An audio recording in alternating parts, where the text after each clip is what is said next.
I am Laura Turkey, and I'm the CEO of the Midlothian Chamber of Commerce. Welcome to our 2020 State of the City Luncheon, highlighting the happenings of our vibrant and growing city. We're glad you're here with us today. And isn't it nice to meet in person? Yeah. Yes.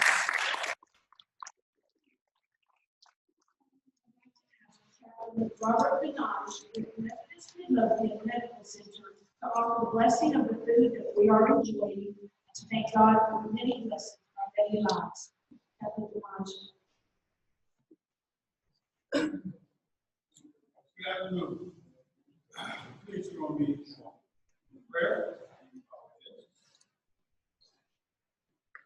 Eternal God, who is all wise, all powerful, whenever you are present, we are honored and grateful to give you praise and glory for the many blessings, for the abundance of your grace, your loving kindness, and for your tender mercies. We are indeed a most blessed people here in this country we call America, and for the privilege to work and play this great city of Midlothian, Texas, shining star in the DFW. Thank you for its proud tradition, its leaders, past, present, and future.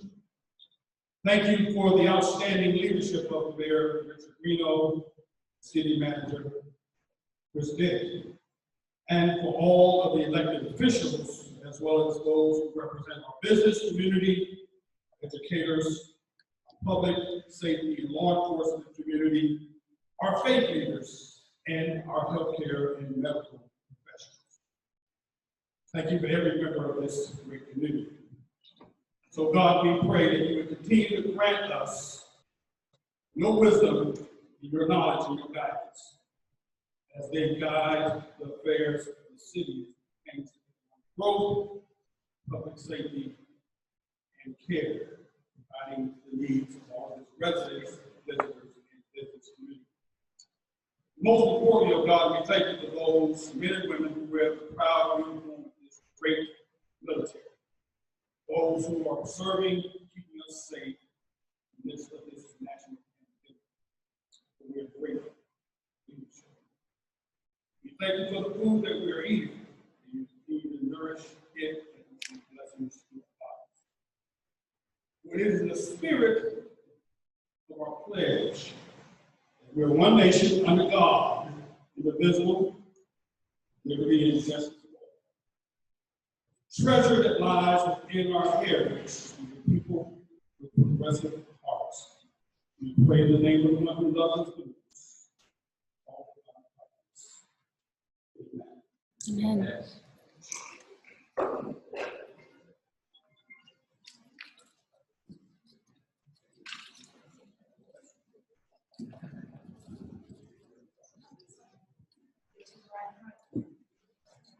Thank you, Chaplain Benage, for leading our invitation. As he said, it's really important that we continue to pray for our decision makers, those who work on behalf of our city of Midlothian, our state, and our nation. We have several elected officials with us today, and it is my pleasure to introduce you. As your name is read, please stand. We ask that the audience please hold your applause until all elected officials have been introduced.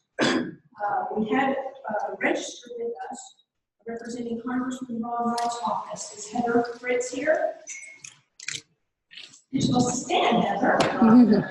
All right, thank you. State Representative Jake L.C. is he with us today? Well, we're looking forward to his leadership on our behalf down in Austin. There are Ellis County Judge Todd Little is on his way. You know how it is with the county judge. There's a lot going on.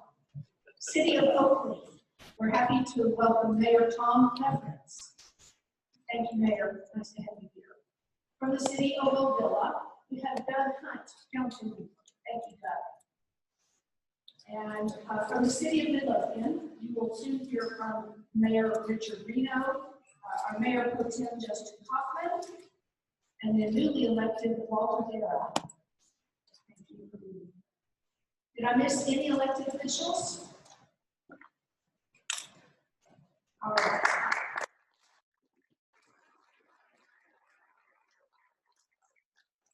This is the state of the city. I would also like to acknowledge several board members of the Midlothian Economic Development Corporation members today. You guys, please stand. Thank you very much. And if you are someone who serves on any other board or commission for the city, such as library, parks, police reserves, volunteers, would you please stand? I saw our chief is here, the assistant chief of police. Any volunteers that work for the city, please stand. Thank you, thank you, thank you for sharing. It's also my great pleasure to publicly thank the Chamber's key volunteers and leadership. If you serve on the Chamber's board of directors or as an ambassador, will you please stand? Thank you very much for your time on those organizations. We appreciate it so much.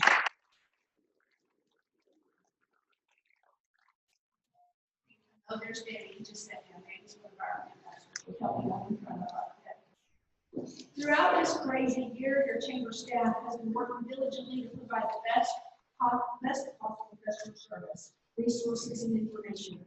I'd like you to help my coworkers, Allie Benham, our special events manager, and Judy Bates, out in the foyer, is our membership director. You guys are awesome. Of course, this event wouldn't be possible without our presenting sponsor, Methodist Midlothian Medical Center. Isn't that nice to say? We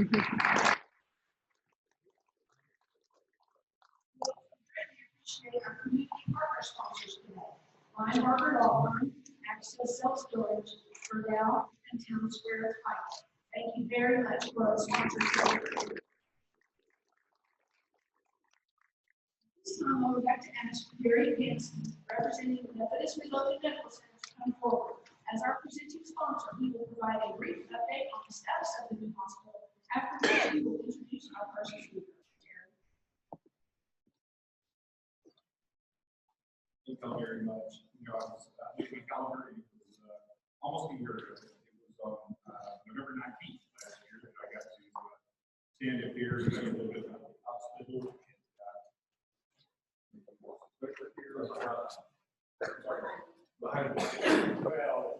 it's been a second. I got to tell you a little bit about the hospital, and so here we are, just shy of, I guess, shy of a year. At that time, I think I told you we were doing it on September 1st, and at that time we had not heard the word COVID. I didn't even know there was such a word as COVID. We got into the process, and see, there's a number of things. We hadn't heard of COVID, but we fought through it, and we did a lot of special work on our site, keep people well, even though we had people like in the Rust Belt states, we had people back in our laboratory, our pharmacy, they totally closed down. I mean, just weeks and weeks passed by. So in the end, we actually only lost about 10 to 11 weeks due to COVID. And we were ready to open on our thing that was going on October 15th, and I don't think it went past anybody in Midlothian. We have a problem with our canopy. And that problem with the canopy will cost us about the process. I do want you to know that this is some way we're going to take care of patients at that facility. To make sure we're taking care of both the patients and taking care of our staff when it comes to safety. So they're going to have to hire some big dollar outside engineers to come in and go over our entire facility to make sure that what happened is an aberration. Essentially, that's what they're doing. And everywhere they go, we need additional bolt or additional screw. We're going to have to make this second. Anyway, it cost us a little bit of time, but we were able to open nice and softly, quietly on this last Monday morning. We were the 9th yesterday. And, without even really telling anybody, one flashing sign that was down on the access road. We saw 25 people. We're not going to go down and tell everybody how many we see today, but this was our very first day. We had 25 people. It was about half of those people were from inside the city. The other part was Oak Leaf and Midlothian Nobody tricked down the road from Mansfield to see this. So this is almost exactly what we would anticipate. But we're open. We're thrilled to be open. The office building that's next door is being built out right this second. Texas Oncology will be open in February. Primary care specialist will be open in March. We hope to have a lab services company just shortly behind that. The hospital's up. We opened 46 beds. We've got the room to finish out, but 84 beds. We had 218 employees, I believe, looking for this yesterday, and probably at the end of the first year, we'll be right at 300 employees.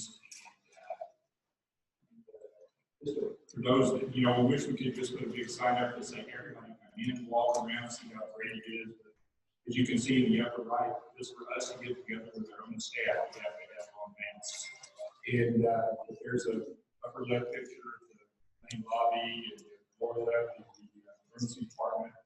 That's just one of the selected rooms off the top floor. So all I can say is yes, I just want to remind everybody that get after that problem. Down the last 3 weeks, we had a problem with COVID. But none of that impacted the quality of the people we were able to recruit, hire, and bring in that are there, their readiness and facility readiness. We are thrilled with it. We won't send out a notice every day if we have 25 or whatever we're home. But we're thrilled to be here and we know it's going to be a great service. So speaking of service, I think the best thing I can do now is talk about this day. And he was appointed as your city manager back in January 2015 after serving in your cameras since October 14. And he's coming up on a big 5th anniversary, I can see. He actually began service in Midlothian in 2007 as the youth director, and I believe 2013 was promoted to assistant city manager. And formerly he was a Mansfield serving as director for the city graduate university of Texas. Arlington, CPA administration, county, CPA, those CPAs, we have to show Chris that we are able to do things besides just show numbers. We can't run things. But Chris and his wife Valerie are happy to call it since 2002. When I turned it over to them, that this city is really fortunate to have your city manager.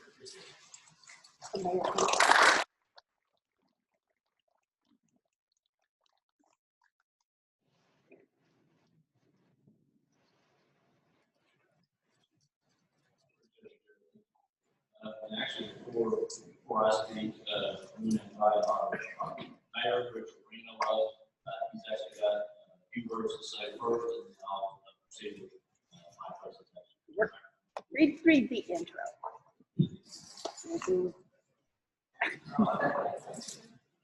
Mayor Richard Reno. He's a native Texan, born in Dallas, raised in Richardson.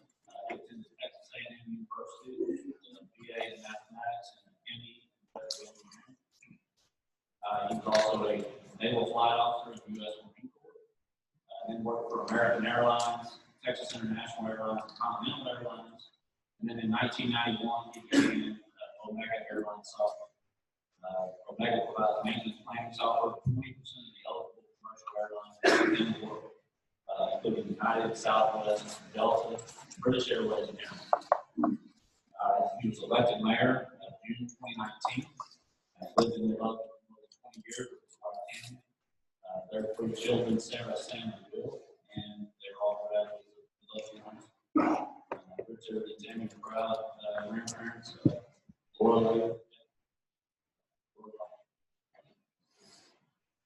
So with that,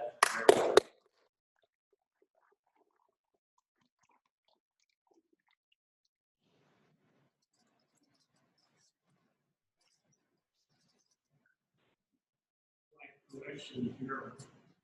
We have 20% of the aircraft in the airlines. Big difference. We have about something less than 10% of the airlines. This is a great day for the. This is a great day for the city. sandwich between the opening of the hospital, believes to have as far as Veterans Day. So I want to say thank you to all the veterans.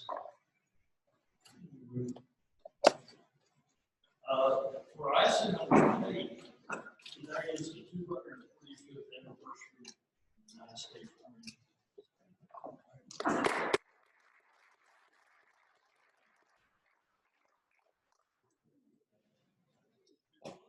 The news today in social media, you see the world, it's been on fire twice. And the good news is this is not normal. We sit down here on the edge of this world, and we're somewhat in a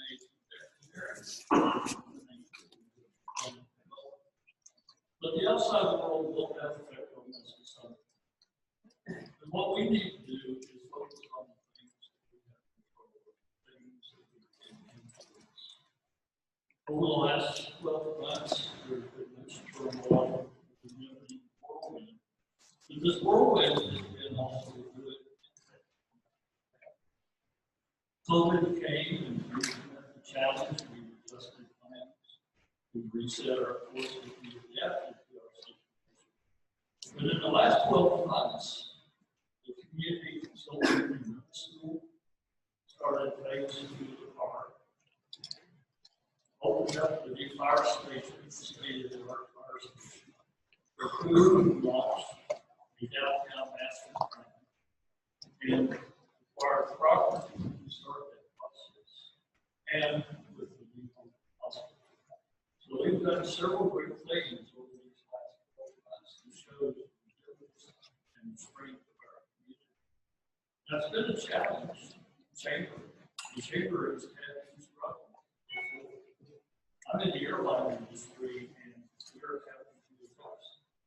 And several of our small businesses have gone through a very tough time. But they have done well, and they have shown their strength and resilience. We live in a time of change. Change is on us. Our nation is changing. Finding a new town. The state and now our city, we're under change.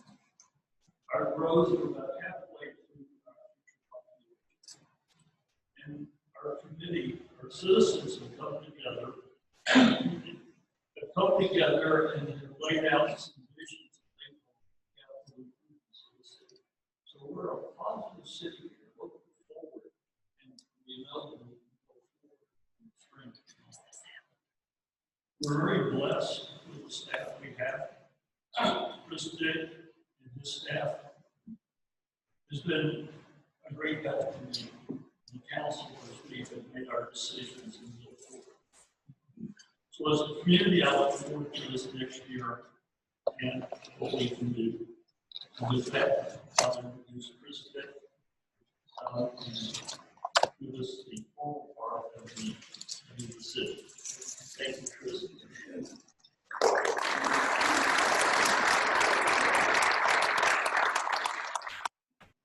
As the mayor mentioned, obviously COVID has impacted all of us, certainly as a city. We tried to navigate through that. One of the things to see is that we have rebounded fairly well in Ellis County. That does not mean that everything that we're all in the clear and everybody's back to work. Obviously, there's still unemployment out there, but overall, Midlothian and even Ellis County has rebounded fairly well. Also, again, thank the chamber. They come out and try to get businesses back on the map, let people know that we are open for business and we're ready to rise up from this COVID challenge and get back to serving our community. For the city, what's been kind of surprising all of us is how well the city's economy, I'm not speaking for every single business out there, except for the city, our sales tax revenue remain very strong, and our building activities remain strong. In fact, it's stronger than it was in 2019. So, it's surprising, but it is stronger right now. You'll see some of those numbers later on, how strong the building activity is. And our city departments remain open. We were shut down for shortly, just doing online only, but the doors doors are back open in all of our departments and have been for several months. We are open to the public to serve. So growth and development. Again, we show this slide often, but you can see the tremendous amount of growth that the city of Midlothian has experienced over the last 20 years. We're almost 360% growth in that 20-year period. And you can see some of the comparison cities like Waxahachie and Redwood next to tremendous growth in the area, but more so than the city of Midlothian. Here's a picture just of our population and what our estimates are. So as of January 1 of this year, we estimated a little over 34,000, and we think by the end of the third quarter, we're just short of 36,000. So probably by the end of 2020, we will be over 36,000 in population in the city. Talk about building activity, and here's a slide that shows where we are. As the end of the third quarter, so the end of September, we were at 404 building permits. We're estimating that we did approximately 540 versus 475 last year. So again, we're on pace to beat the last year or two in activity. Now that 671, I kind of call that an anomaly. D.R. Horton came in and came out Boston Farms that year and pulled 120 building permits in 1 month. So that was kind of an anomaly year, but we're still very well in the city. Here's just a look, and I won't read all of these to you, but here's a look at all of the residential activity. These are in various forms. Some of them are almost complete, some of them are zoned, but coming into the city looking to do planning and get started. So a tremendous amount of activity in future activity that we're probably going to see in a short period of time. Some of these are very large developments. Hanover Properties came in and took over the Diamond J product now called Bridgewater. Westside Reserve is coming in, Redwood Farm. Some of these are very big residential developments that are on the horizon, in addition to a lot of them that are already in construction. We also got a fair amount of commercial development. As you drive around, you see new businesses opening up all the time. Some that are coming forward that haven't quite opened the doors yet. As the mayor mentioned, we do have a middle school in Detroit. We've got Big D Barbecue, Big D Grocery. Those are some that have not opened the doors yet. Obviously, the hospital, Baylor opened their medical center. So we got a lot of activity on the commercial side as well. In the business park and Raport, of course, talk about Google, and they are continuing their expansion, and they're finishing up phase 2, looking forward to phase 3. We also have in the business park, we have a new business called Sunrider. That's a manufacturing and distribution facility looking at approximately 1.1 million square feet. They're finally developed, so that's a big recent announcement for the city. And then of course we have our existing companies that continue to thrive out of our business and industrial. This is a picture of the groundbreaking. We just did this last month. It's a very cold day. For those that are there, we survived and we got Sunrider. Like I said, we're really excited about the investment and opportunity to the community. Everybody's familiar with this corridor. I apologize. It's heavily congested, as you all know at times. We're trying to work on that, but we continue to get businesses coming in, filling up at this center. You've probably also seen all these being now under construction. Chili's this year, several of the others. The banks open now. So we've had a lot of activity and continue to have activity in this area from the commercial business center.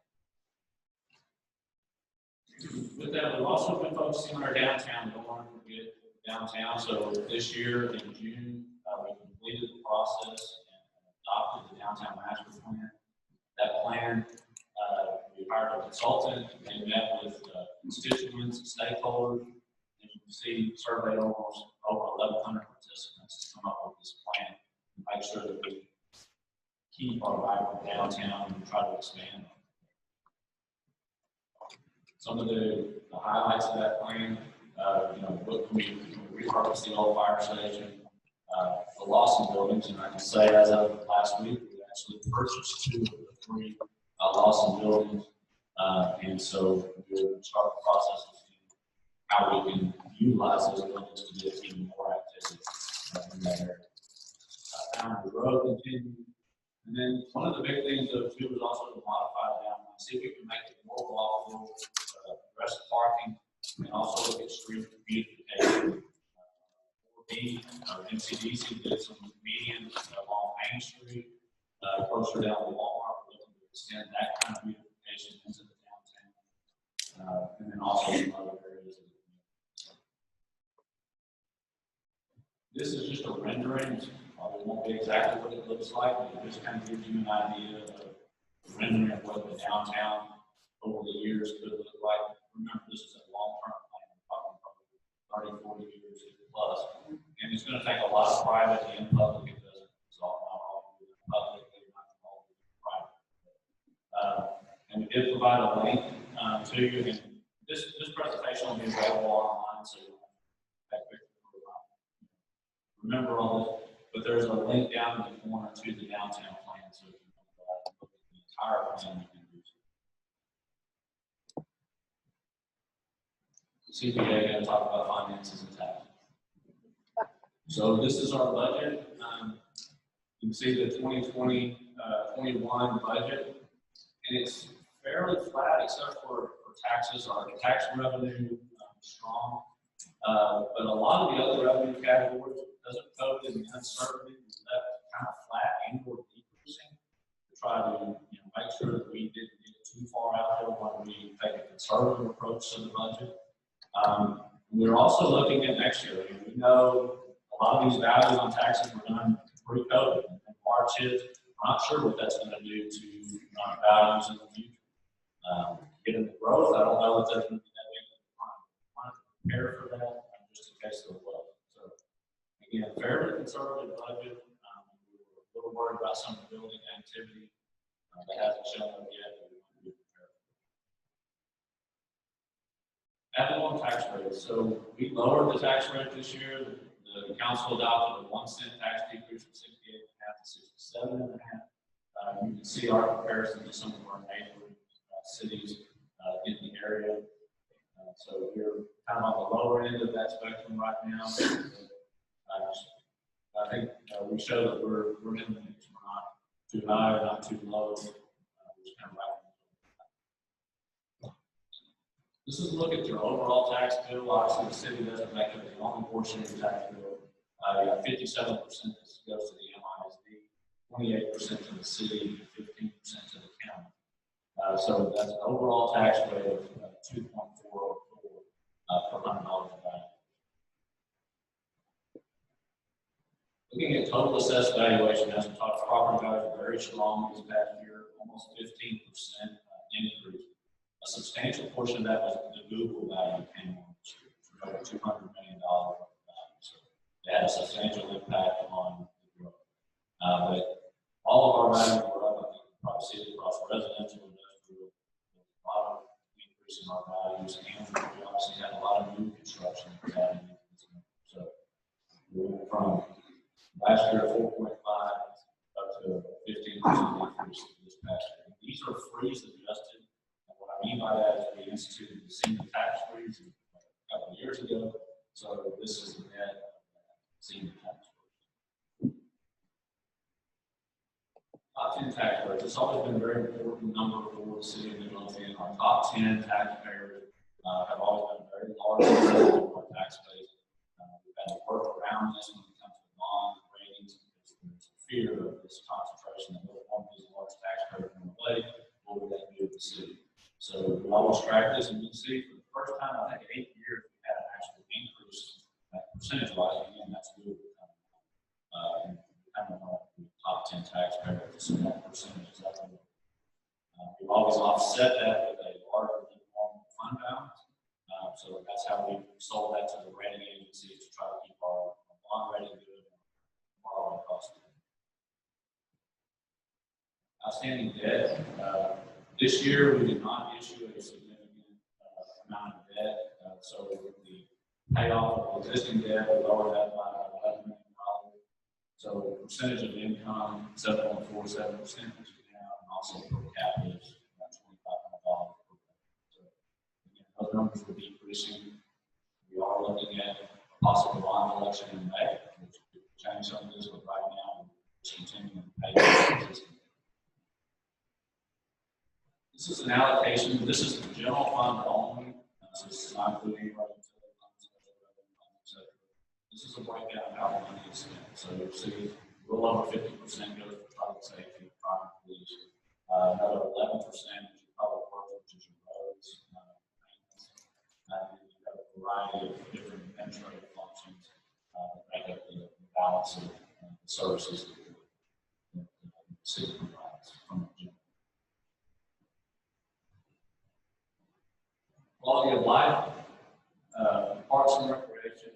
We have over 14 parks in the city, and through COVID, we realized just how important those parks were as the usage really went up. As people found that as an outlet. When things closed down, they could still go to the parks and get out, keep your social distancing. So the parks started seeing some heavy usage through. We support 5 different youth villages with our facilities.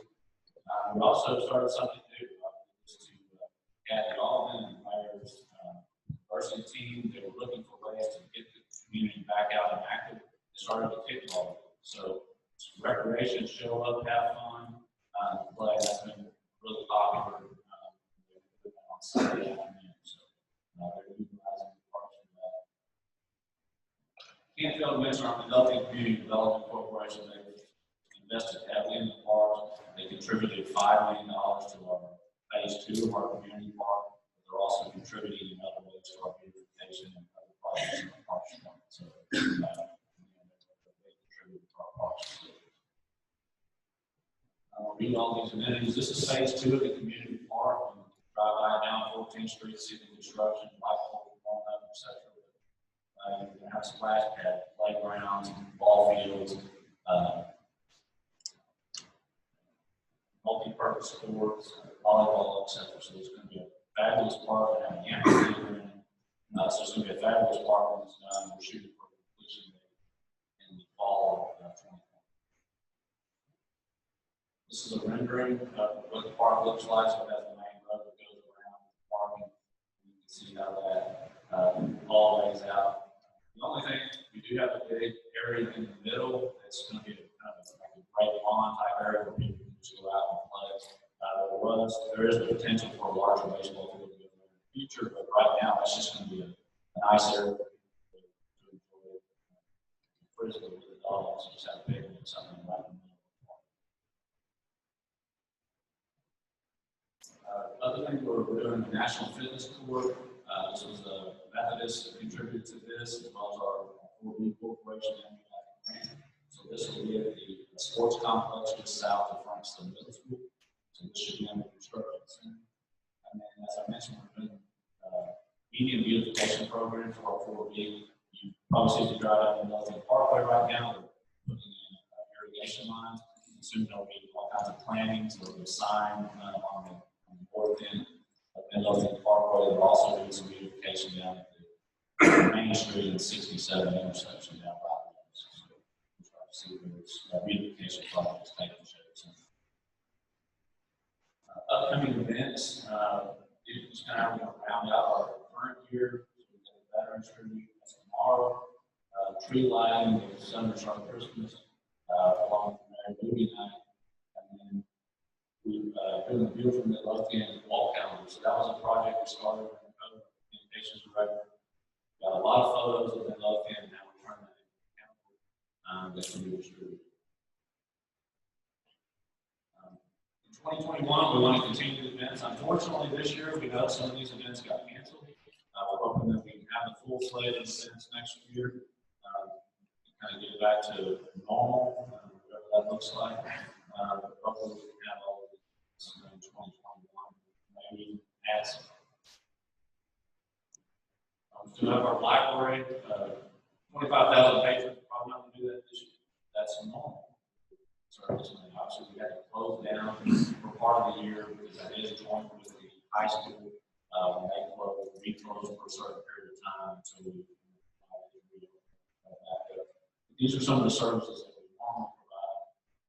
Our story talks time, our summer reading program, tutoring, etc. That goes on in our life. Senior activity center. Again, this facility has been closed to in-person, but that does not mean that we're not taking care of our seniors. We're still providing meals. They can drive up and get them. Our staff is contacting seniors on a weekly basis to make sure that their needs are being taken care of. They are allowed to come in individually, like to check out puzzles and books, and so we're still trying to make sure that we are providing that service to our seniors, even though we're actually closed for quarantine. Public health and safety. So at any one time, we have between 15 and 20 police officers and about 20 firefighters on duty to serve the community. We also provide a dispatching service, and that is a joint effort for the city of Oakville, the city of Valorem, and the city of Midlothian to dispatch for all three communities. We are also designated one of the safest cities in Texas by 2 different organizations. We also this year got these emergency medical services, Lifeline and Heart Care from the American Heart Association for our ambulance service. A little bit of a down year. We only had 12 participants in our Citizen Police Academy for obvious reasons, but we did have the Children's Bike course. We had a very successful National Night Out in October, and then we also had a National Night Out Children's Poster. Here are the winners of that contest. So we have children in our community did these posters. Winners from National Night Out. You can see a picture here of our training facility. This was approved in the 2017 bond. So this is our fire training facility in use. Obviously, it's on fire right now. Obviously, training helps improve our response capabilities. So our folks in the fire and police are constantly training to make sure that we're providing the best service possible for citizens. We did have a traffic division. We have a lot of major roadways that run through here, a lot of incidents out on the highway. This division is very, very busy trying to keep our roadways safe. We also expanded our partnership with the school district. We added a director of safety and security, which is one of our commanders. And we also added in this year's budget a new SRO preparing for them.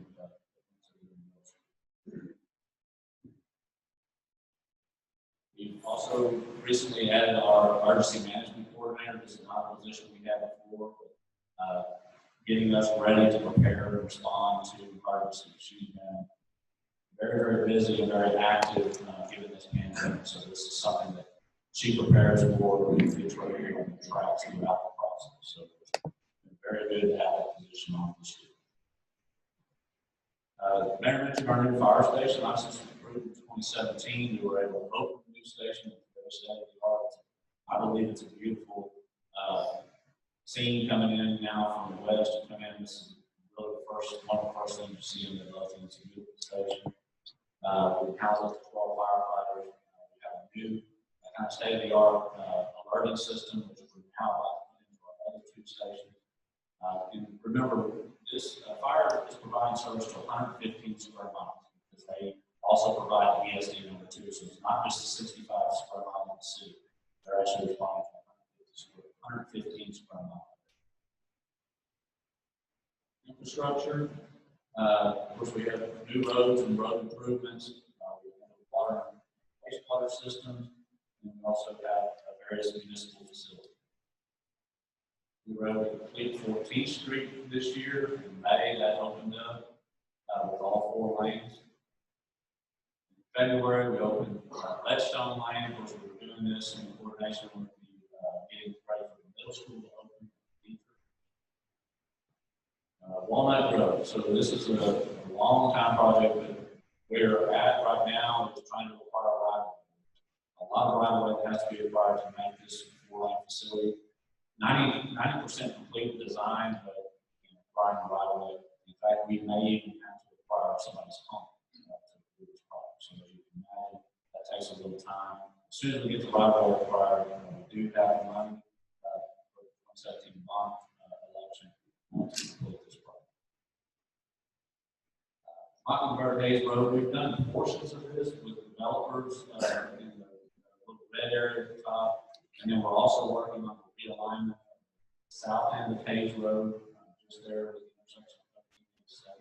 So we're doing that. We will work with developers on the middle section. So right now, we have not jumped out there on that project. Kind of wait and see how development goes.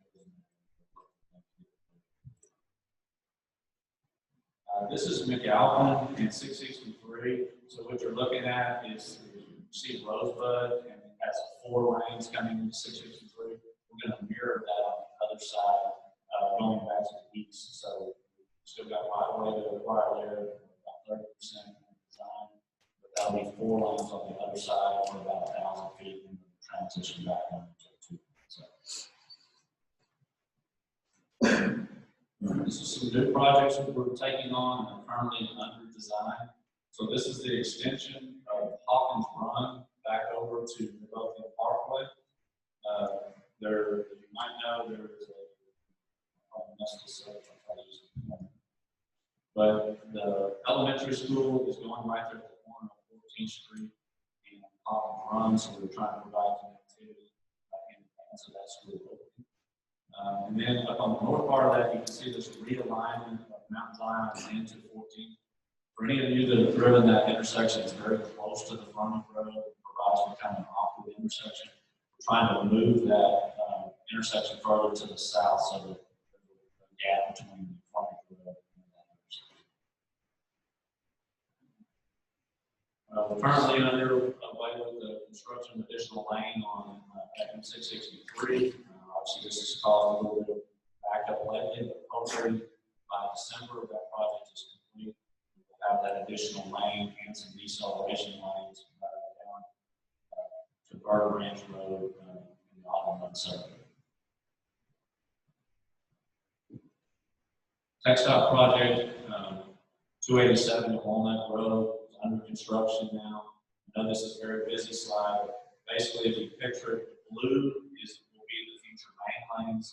The green areas will be the off ramps and the service roads, and then the yellow is the actual bridge, with the pink section being the intersection itself, the Walnut Road portion of the project. This is what it looks like. The project's more complete today. You can see the bridge columns going up. They're working. So what they've done in the past years, a lot of the underground work, the grading the service road lines, and now they're starting to work on the main lanes and the bridge. Again, they are shooting for the fall of 2021. We've also got our water plant, so we're expanding the capacity from 8 million to 12 million gallons of water a day that we can treat this facility. That water comes from Tarrant Regional Water District. And we're also adding, you can see the tank, the round tank at the bottom. We're adding a second one, so we're increasing our capacity from 3 million to 6 million gallons of water. With the amount of growth that we're having, with the industrial growth, water is very critical. So we're actually having to ramp these expansions up faster than we originally planned, just because of some of the industrial. Road rehabilitation, we took on about 9 or 10 projects this past year, so you've seen some overlays. We've done Ashford and McAlpin, Sutton, and some of those other Plainview, some of these other roadways that we've done asphalt overlays, and then also in the downtown area, we've done some streets in there. We've also been working on water lines, fire hydrants, sewer lines in various areas of the downtown, also in the Northridge, completely redid the water and fire hydrant protection system in Northridge this past year. In addition to the main new infrastructure, we budgeted in 2021 about $2.57 million to do road improvements and also routine maintenance. And we've also done another $1.6 million to continue our investment in water investments. This is a look at the streets that we plan to do overlays on in the next year. I think there's 9 different projects, and you see those scattered throughout the city with little yellow markers. These are just roads we try to do a pavement condition index. So we try to hit the roads that have the worst condition index, but also the ones that are less heavily trafficked. So that's how we try to rank our roads and determine which ones to get. Communication and citizen involvement. So we hired a communications and marketing director on March 23rd, and they got thrown into the code. So we're primarily trying to keep citizens informed about our COVID numbers, our response, proclamations, and executive orders from the governor. We try to keep all of that up to date on our website, keep citizens informed. We also went to our newsletter. 16,000 were mailed out in June. And 2 mailings of that next year. We also did a communication survey, try to figure out where people want to get their what information they want to get and where they want to get it. And so when we got those responses, the primary source was where Facebook was number 1, the city website was 2. The LED signs, actually the 3 or 4 LED signs we have in that account, people really utilize it to find out what's going on. So of course, taking this information and reprioritize where information gets pushed out to our citizens. We're also about to launch a website redesign in December. You can see we had over 380,000 visits to our website last year. We're also trying to improve and simplify the website and bring it into 88. Social media, over 51,000 followers on Facebook pages, 77 next door. Participants or neighborhoods that participate. And we still do have a regular magazine, articles, television, radio. So we're still doing that. We're also going to start an email marketing campaign. We'd like to get emails. People said they wanted information emails, but not providing emails. So it makes it difficult for us to reach out. So we do a campaign to try to get that information so we can get things that the community wants from us. Opportunities for citizens. We've always got the citizens to be heard at all of our council meetings and workshops. So please, if you have something that you want to get information or comments that you want to make to our council and our staff, that can be done in any of those meetings. We've also started live streaming our council meetings and our P&Z meetings. So can't be there, you can watch it live, or you can go back and watch it during meetings. It's good. We have a lot of boards and commissions. We're going through that process right now, filling those various positions. There's over 100 volunteer opportunities for our citizens on various boards. Citizens Planning Group, the mayor kind of alluded to that. We just wrapped up the Citizens Planning Group, and they have made a recommendation to our council on a potential bond program that they would like to see. So could be seeing a bond election in May based on their recommendation to the council decides to put forward to this meeting. Voter turnout. Obviously, this was an interesting year. Our election for city council got pushed back into November. Typically, it's in May. With that, we had a huge voter turnout in our city election. Over 75% of our registered voters took part in it. And then, as mentioned earlier, we did do some consumer research. We did a survey. We hired a consultant to do a survey on potential rec center, which could be one of those bond propositions. We got a good response on that. And then the communication survey that I mentioned earlier, we got a response. Where's our focus on the future? We've got to continue to work to manage and stay on all the commercial and residential we're seeing. We don't anticipate that slowing down. With that, we also want to meet the quality of life. So keep up with our parks and recreation, our public safety, our streets, so that we have a great community to continue to grow. Infrastructure, obviously we got to try to keep up with that with this tremendous growth. We're trying our best to stay in front of that. And then we also have to address municipal facilities. Not popular a lot of times. We are quickly outgrowing our city hall, police department, police facilities, aging. It's basically getting where it's inadequate to provide service that we need. And then also we're working within financial constraints. state passed some legislation in the last session that put some constraints on us. So even with this tremendous growth, we've also got new constraints that they put on us. And we will continue to work very hard to do. With that, I'm invite the mayor up and we'll take any questions that you may have over anything in the presentation or anything in general about the city services.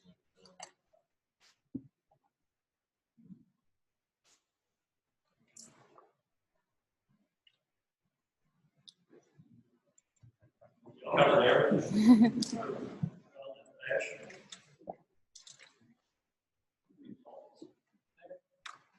So a lot of people are moving to Midlothian. Any information on where they're coming from? Not in particular. We don't necessarily get that information. So I might get it. Your guess will probably be as good as mine. You take an informal line walk festival survey from all over. And I hate to say this, because a lot of people come here from California. So, but again, this is a non-scientific survey. Not people there that I hope you do it. That they're putting them all over.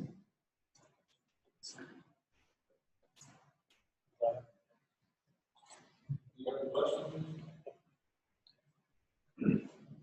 When do you anticipate the bond packet will be announced, and can you preview it, or is it too early? We will we'll be bringing that forward to the council probably in January. The latest date to call the May election is February 12th. So look for it in January when we start discussing that. Decide what is actually being put forward.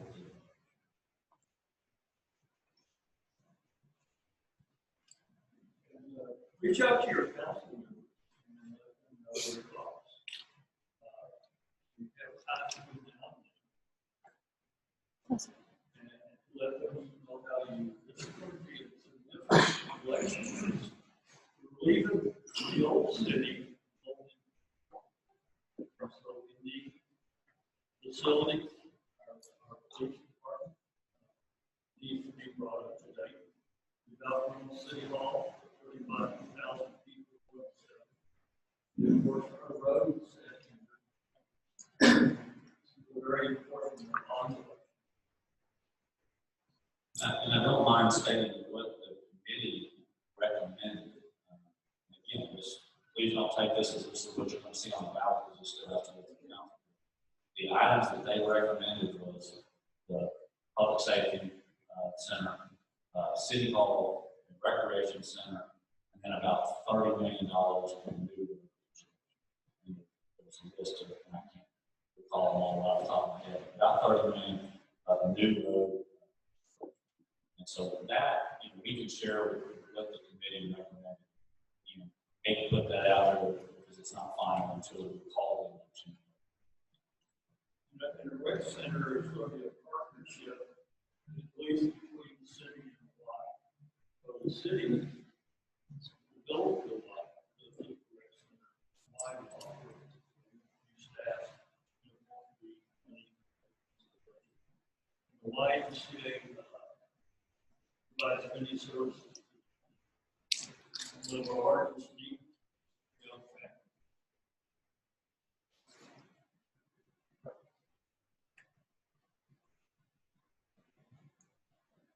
No further questions. Just want to thank you all for coming and participating in this event. Thank you to the chamber.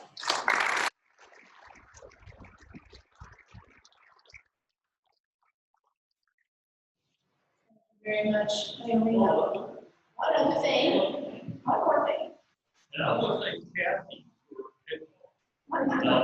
this brought people out all types. We had this the first week. I'm like 4 years old, and she was never out. It's amazing. People had to be creative. The bottom of the week, they start getting out. You know, but next week, probably there's going to be the match off on the city. The police and fire department. He lean up against each other, look like.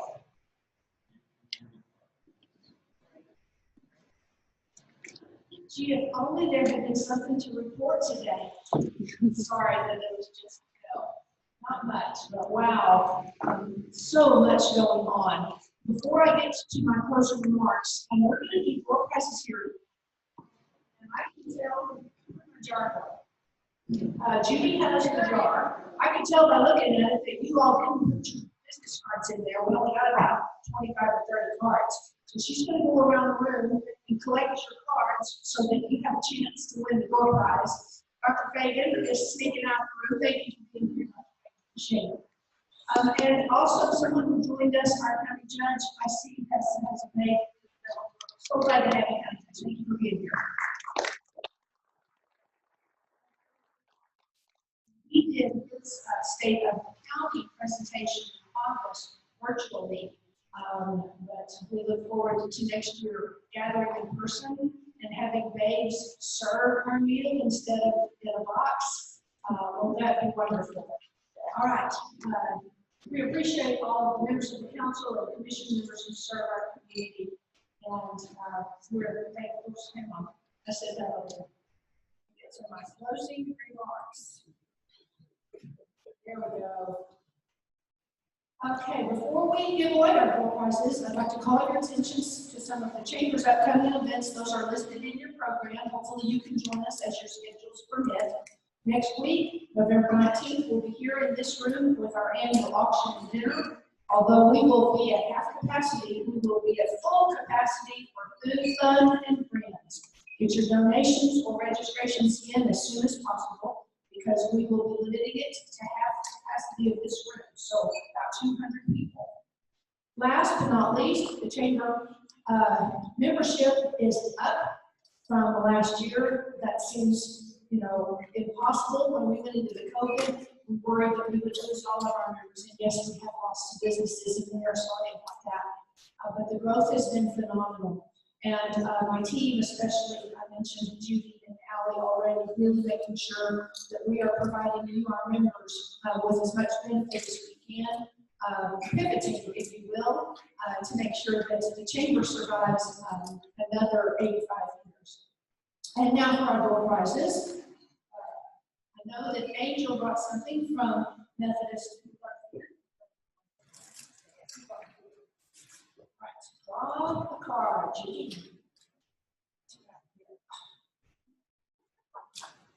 Jerry Gansky.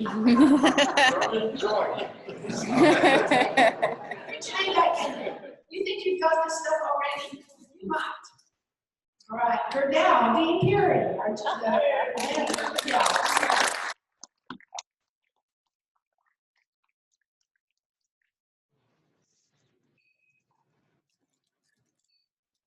Now was one of the first of our major employers who told us that they were going to support our relocation magazine, our welcome guide that we're working on. He said, I live in Midlothian, and I want my recruits to live in Midlothian. And so he wants us to provide them with marketing materials to help them understand what a great choice they're making to live right here in town. We appreciate that support. Who's next? Sissy Franklin.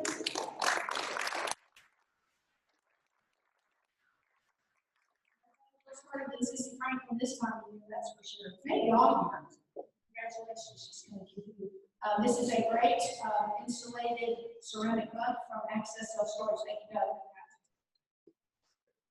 Doug also brought some little door prizes. The first one is going to go to our visiting mayor, Tom Lefferts, from the city of Oakland. Congratulations. Another door prize from Access Self Storage is going to Blake Smith from Century 21.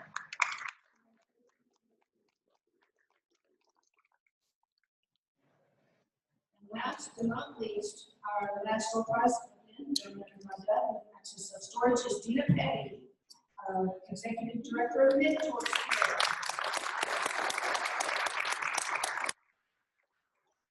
Finally, thanks to our presenting sponsor, Methodist Midlothian. our community partner sponsors, that was Access Self-Storage, Mind Locker Law Firm, Town Square, Title, and Hotel. Thanks for all of you for attending today's luncheon or watching online. We hope to see you on November 19th for our annual auction.